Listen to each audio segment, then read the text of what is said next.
மக்களே, நாளைக்கு ஓட்டு கவுண்டிங். யார் முதல்வராக வந்தாலும் சரி, விஜய் தம்பி வந்தாலும் சரி, எடப்பாடி ஐயா வந்தாலும் சரி, ஸ்டாலின் ஐயா வந்தாலும் சரி, சீமான் ஐயா வந்தாலும் சரி, யார் முதல்வராக வந்தாலும் சரி, நாம் முக்கியமாக என்ன கேட்குறோன்னா, இந்த வேலையில்லா பட்டதாரி, அதாவது வேலையில்லா பட்டதாரின்னா ஆரம்ப கொள்ளு தாத்தா பாட்டு அதுக்கு முன்னாடி காலத்திலேருந்து, ஆரம்ப காலத்திலேருந்து இந்த ஜென்ரேஷன் வரலும் வேலை இல்லாமல் இருக்கிற பட்டதாரிக்கு வேலை போட்டு கொடுக்கணும். ஒரே குடும்பத்தில் இன வகை இந்த இனம் ரெக்கமெண்டேஷன் பணம் அப்படின்னு பார்த்து ஒரே குடும்பத்தில் 4 பேர்த்துக்கு வேலை போட்டு கொடுக்குறத விட, ஆதியிலேருந்து அப்பையிலேருந்து இந்த ஜென்ரேஷன் வரலும் எத்தனையோ பசங்க படிச்சிருந்து வேலை கிடைக்காம இருக்கிற குடும்பம் இன்னும் இருக்குது. அதை கொஞ்சம் பார்த்து ஸ்டெப் எடுத்து வேலையெல்லாம் பட்டதாரிக்கு வேலை போட்டு கொடுத்தா, ஒரு குடும்பத்தில் ஒருத்தருக்கு வேலை போட்டு கொடுத்தா கூட அந்த குடும்பம்லாம் பொழைச்சிக்கும் இல்லையா? அது கொஞ்சம் யார் முதல்வராக வந்தாலும் அது ஸ்டெப் எடுக்கணும். நான் சொல்கிறது உங்களுக்கு புரியும்னு நினைக்கிறேன். இனம் வகை இது ரெக்கமெண்டேஷன் பணம் அப்படின்லாம் பார்க்காம, அவன் என்ன படிச்சிருக்கான், அந்த பெண்ணு என்ன படிச்சிருக்கு, அந்த திறமை என்ன, அந்த குடும்ப நிலைமை என்ன அப்படின்லாம் பார்த்து அந்த மாதிரி பார்த்து வேலை போட்டு கொடுங்க. இன வகை ரெக்கமெண்டேஷன் பணம்னு பார்த்து வேலை போட்டு தரதை விட, ஒரே குடும்பத்தில் 4 பேர்த்துக்கு வேலை தரதை விட, ஒரு குடும்பத்தில் ஒருத்தனுக்கு வேலை போட்டு கொடுத்தா கூட அந்த குடும்பமே பொழைச்சிக்கல. கொஞ்சம் யோசிச்சு போகிறேங்க. நான் நல்லது தானே சொல்கிறேன். என்ன சும்மா எப்போ பாரு ரெக்கமெண்ட் பணம்லாம் ஒழியிட்டோம். இந்த இனம் இந்த வகைன்றதெல்லாம் ஒழியிட்டோம். இதோடு ஒழியிட்டோம்.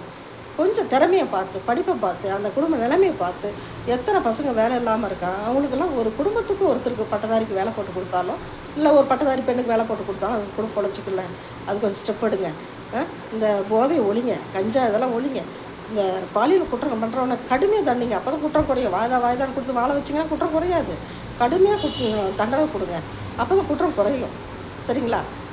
இந்த கேஸ் விஷயம்லாம் இப்போ பெரிய இதாக இருக்குது. அதெல்லாம் கொஞ்சம் பாருங்கள். அப்புறம் இந்த பிரசவத்துக்கு ஹாஸ்பிட்டல் போனால் அந்த செவிலியர்கள்லாம் பேசுகிற பேச்சு இதெல்லாம் தாங்க முடியறது இல்லைன்னு பெண்கள் ரொம்ப வருத்தப்படுறாங்க. அது கொஞ்சம் கவனிங்க. பணி நீக்கம் பண்ணுங்கள். என்ன இப்போ பணி நீக்கம் பண்ணுங்கள். அதெல்லாம் நிறைய ஏர்ன் பண்ணியிருப்பாங்க. நல்ல குடும்பத்து செவிலியர்கள் அப்படி பேச மாட்டாங்க.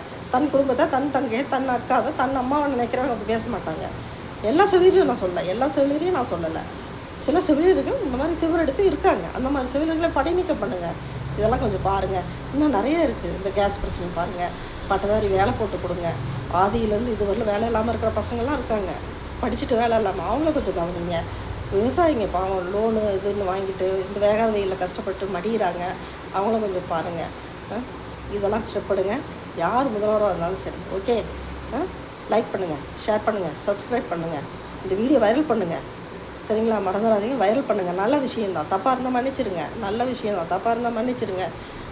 தமிழ் நியூஸ் சேனலில் மயக்க பிடிச்சிட்டு வர மக்கள்கிட்டலாம் பப்ளிக்கிட்ட முதல்வர் யார் முதல்வராக வந்தாலும் உங்கள் கோரிக்கை என்னன்னு கேட்குறாங்க. அந்த அடிப்படையில் தான் நானும் அவங்களோட மக்களோட நானும் இந்த கோரிக்கையை சொல்கிறேன். வேறு ஒன்றும் இல்லை. தப்பாக இருந்தால் மன்னிச்சிடுங்க. இந்த 4 கோரிக்கை நிறைவேற்றுங்க. இன்னும் நிறையா இருக்குது. முக்கியமாக இந்த 4 கோரிக்கை நிறைவேற்றுங்க. ஓகேங்களா? தேங்க்யூ. லைக் பண்ணுங்கள்.